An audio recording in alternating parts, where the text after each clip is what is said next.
Welcome to Stroke Forward. My name is Marcia Moran.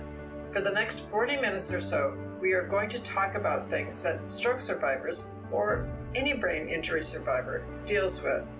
If you look at me today, you probably don't see a person who had a stroke, but I feel it. My body functions differently. Do I think I will get back to 100%? Yes, because to think differently is to admit defeat.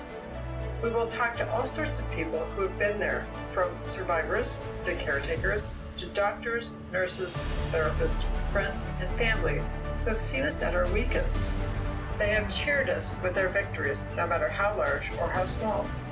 How did we get here? That's what this show is going to tell you. My name is Jordan Murrell, and I live in Aldie, Virginia. I was born in and received my education from Texas, where I went to grade school, middle school, and high school. However, at the age of 11, I suffered a traumatic brain injury that caused me to have learning disabilities and made school very difficult for me. However, no matter the difficulties that came my way, I never gave up and achieved academic success, soon leading me from 5th grade all the way to 12th grade.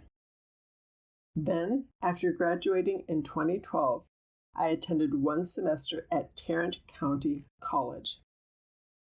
Then, in 2015, my family and I moved to Maryland, where I accomplished another semester at Howard County Community College. After 3 years, we moved to Virginia. Once settled in, I was eventually enrolled to receive services from Didlake. Soon after, with the help of a job coach, I began volunteering at Gum Springs Library in 2018. After 6 months, I started my first paid job at Ashby Ponds in 2019. Soon after, I began working as a busboy in Blue Sky Restaurant. Then, when COVID struck, I was transferred to Robin's Nest Cafe, where I stocked supplies to hand out to residents as they received their meals.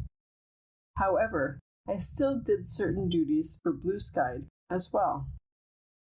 Then, as life somewhat returned to normalcy, I returned to work at Blue Sky Restaurant, where my position changed once more, and as of 2023, I not only work as a staff member on the management team, but I also train disabled students in the CAS program to do what I do. However, although I enjoy working at Ashby Ponds, I am thankful for the opportunity to do so. It wasn't until this change where I thoroughly enjoyed coming to work. Therefore, not only do I get to work with people like me, but I get to help them become successful. Thus, my passion in life is to motivate and inspire others to do and be their best, to help them overcome all obstacles in their lives and to be successful too.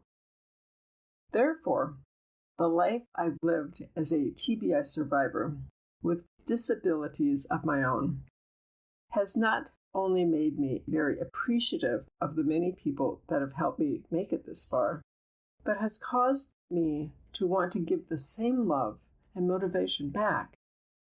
So, for the past 18 years, I've dedicated my life and time to become the best motivational speaker I can be. Yeah. I am delighted to introduce Jordan Murrell today. How are you doing, Jordan? I'm very good, Marcia. How are you? I'm just fine, thank you. So All we right. recently met at Brain Injury Services, and they were having a coffee. The thing I really liked about you was the wisdom that you shared. So let's Yes. talk about how you got there. When did you have your accident? It all starts in 2005. I was a backseat passenger of my mother's car. Mm-hmm. Really, that's all I know. From what I've been told was that we ran off the road by an assailant that was speeding behind us, and our car flipped over twice. It hit two trees and a light bulb, then 2 trees and a light pole. Then it landed wrapped around a tree. My head busted out the window, and I hit lots of other things as well. Had my seatbelt on, but it didn't protect my head from getting hit because it smashed out the window, hit all those things, and afterwards my head busted wide open, and uh it was spatting out a lot of blood. And my mother, she was hurt in the process of the wreck too. Um she heard my 2-year-old baby brother in the backseat screaming and crying. So she asked if we were both okay. And the one voice she did hear was my brother, but she didn't hear mine. So after that, she tried to unbuckle her seatbelt, but because the way her chair shifted and all of that, she wasn't able to. So she tugged and pulled on her seatbelt, and then it came off of its hinges, and she fell into the ceiling and crawled out. Now that was hard for her to do because at the time the airbag had messed up her legs. Um, it bursted onto her as she held her hands out to stop it because it suffocated her basically. So it bursted onto her and it was causing a whole lot of pain. But at that moment in time, she was more concerned about me than she was the pain she was feeling. Not to mention, on top of that, she had to crawl on a whole bunch of broken glass from her window. And the car just so happened to be sitting on top of a fire ant bed. So she was getting bit up at the same time when she was crawling out to get to me. That's But when horrible. she finally got there, she saw my head lying outside of my window, gushing out blood. And once she saw that, it broke her heart. But she cuffed her hands and she tried her best to stop the blood from gushing out. Yep. And she spoke to me and she said, "Jordan, don't you die on me. Don't give up." Then she started screaming for help. And after a while, 3 passengers from the dead traffic came to our aid. Yep. Yeah. That's horrible. Yeah. You say you don't really remember. So did you go into a coma or anything? I don't remember certain events, but I do remember what I saw. Okay. Well, what I mean to say is I don't remember certain events leading up to us getting flipped over and all of that. But I do remember what I saw. I saw 2 angels that were rushing on the sides of us, one to the left and one to the right. As soon as we flipped over, they caught our car. And it was a male angel and it was a female angel. The male caught our car from the front and the female caught our car from the left, I mean to say. And she also caught my head as it smashed outside of my window.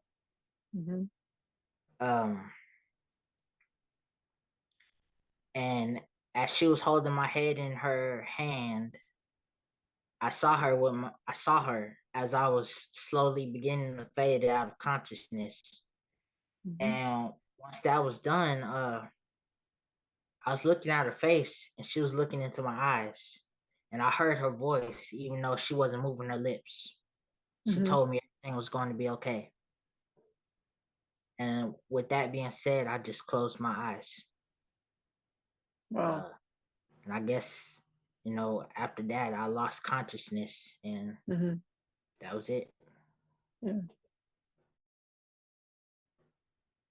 Tell me about your hospital stay. How long were you in the hospital?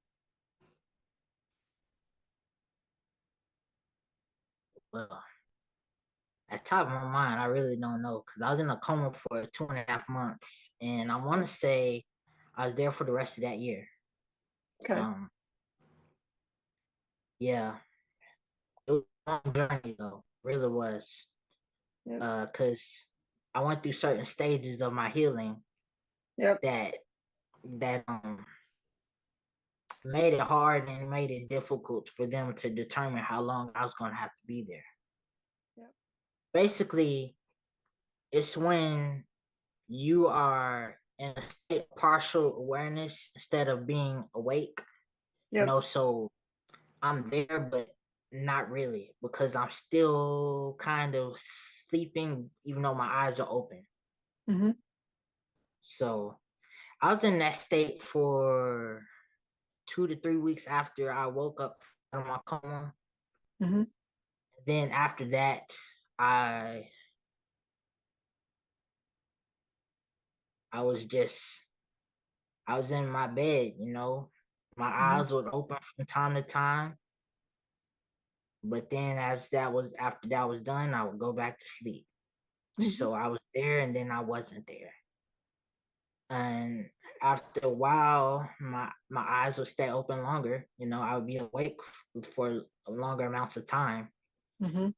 And once that started happening, they started taking me out of my bed to give me a shower, Mm-hmm. which I always protested about. After the water sprinkled onto my face and my body, I would cry, you know, small weak cries.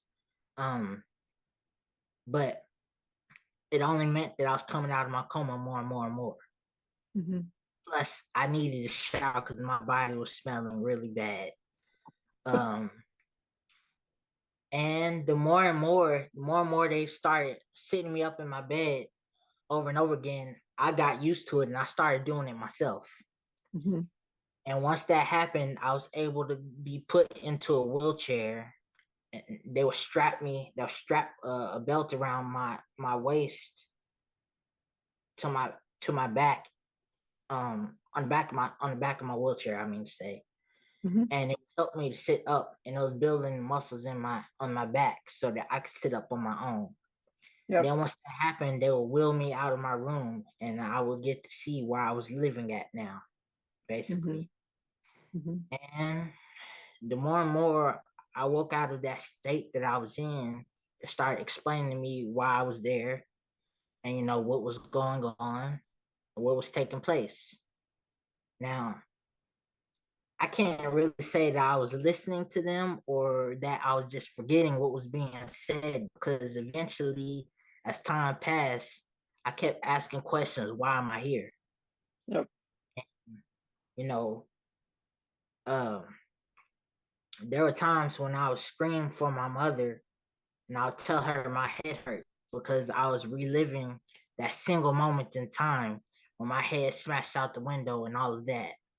Yeah. Things that I wanted to say, but I was never able to say because I had passed out. Mm-hmm. And that was a sign that my memory was working again. It was slowly rebuilding itself, Yep. but it wasn't quite there yet. And so, many days passed and I was going through therapy, physical therapy, occupational therapy, and even speech therapy. Mm-hmm. And it was a long journey. It really was. And there were Yep. many times when I wanted to give up, but I had tenacity and I kept going anyway. And no, I can say it wasn't just me that helped me to keep going, because there were there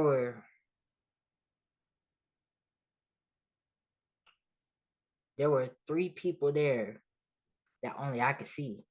I never knew it. I thought everybody else could see them too. They were angels. They helped me out. Um, Yeah. One was a nurse. She had short, curly blonde hair. The other one was a crazy old man. Uh, he was dressed in a hospital gown and he never wanted to wear his diaper. Never.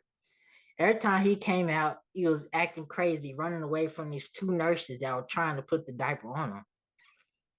And you know, there was sometimes they would sit me out there in my wheelchair, roll me into the hall, and they would place me in front of the TV, and the old man would just come and sit down next to me, and he would cross his legs, revealing all of his private parts.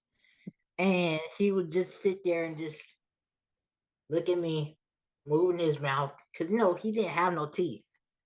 So it's like I don't know what he was chewing on, but it he was always just acting crazy. Mm-hmm. And then when the nurses found him, he would stand up and then he would take off running. And what it was doing was it was making me it was lightening my mood in a bitter situation. Mm-hmm. So it was making me come out of the state of depression that I was in. Mm-hmm.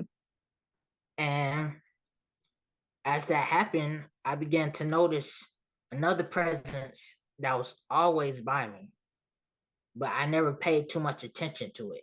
It was Mm-hmm. like I said before, it's a woman. She had a lighter skin tone than me, like 2 shades lighter. And then she had the short, curly blonde hair. She had a little fro. And as I saw her, it was something about her presence that made me want to talk to her. Even though I had no words to speak to her, I always tried. You know how a baby talks to a newborn, a baby, not a newborn baby, but how a baby starts trying to talk to their parents. Yep. My speech was just like that at that time. It was no definite words, but it was sound. And I was trying to speak to her, and amazingly, she could understand everything that I was trying to say. And for days, we would have conversations every day. What I didn't know was that it was building up my vocal muscles. Mm-hmm. It was helping me to talk eventually in the future. But at that moment in time, it was just her and I. And soon after that, I started calling her my guardian angel. Mm-hmm. Little did I know how much of a fact that was. She actually was there to guard me, and she actually was an angel. So, days and days passed by, and the more and more my state became better, and the more and more I started to talk, my voice got deeper, and soon those sounds became words, and soon those words became sentences, and soon those sentences became brief conversations. Mm-hmm. The more and more I healed, the more that things were getting checked off that list that were on the therapy schedule, things that I needed to um surpass, basically, things that were needed for me to move on through my therapy so that I could presume through healing or whatever like that. Mm-hmm. Because it was their job to help me get better, to help me improve. Yep. And so, that's what the angel was there for. She was trying to help me so I could get out of the hospital, so Yep. that I could start living my life, and so that I could get to where I am now. Yep. Um, but I was just a little kid at that time. I was 11 years old, but the mind had taken me back to an adolescent. Because, like I Yep. said, it was healing. It was trying to get back to where it was. But Yep. that don't happen with a snap of a finger. No. So, after many, many weeks of therapy, I was there for nearly a year. Then when I got out, I returned back to the real world, and I struggled every day. Yep. I cried many tears. I wanted to give up plenty of times. Um, School was the hardest. It was very hard. Soon as I returned to school, I found out that I could not comprehend nor could I do any of the curriculum that was handed out to me. Yeah. And when I raised my hand to ask for help, amazingly, I received no's from my teachers. Because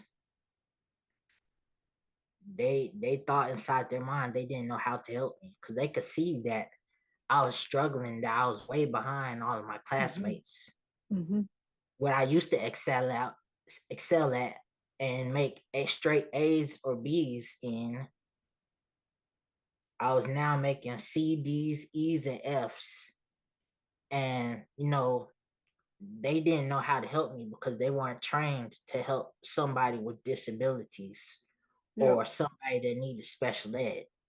Yep. So, I was found it to be very, very hard, and I really wanted to give up. There was one day that, I was sitting in math class, and that's what my disability took away from me. I had no knowledge in doing math at all. Addition, subtraction, multiplication, division, all things that a fourth grader knows. Yep. And I raised my hand to ask him for help because I think we were doing a test or something like that. Mm-hmm. And he told me no. And I started crying because I had given up. I was just tired of doing school. It wasn't nothing at all like hospital school because they were reteaching us addition, subtraction, and the basics, Mm-hmm. stuff that I still remembered how to do, but the fourth grade level I wasn't quite on just yet.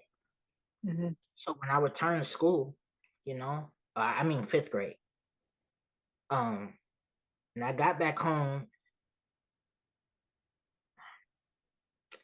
The last day that I was there at my school that I was previously at, I had a little girlfriend that I had a crush on for the longest, even before my brain injury.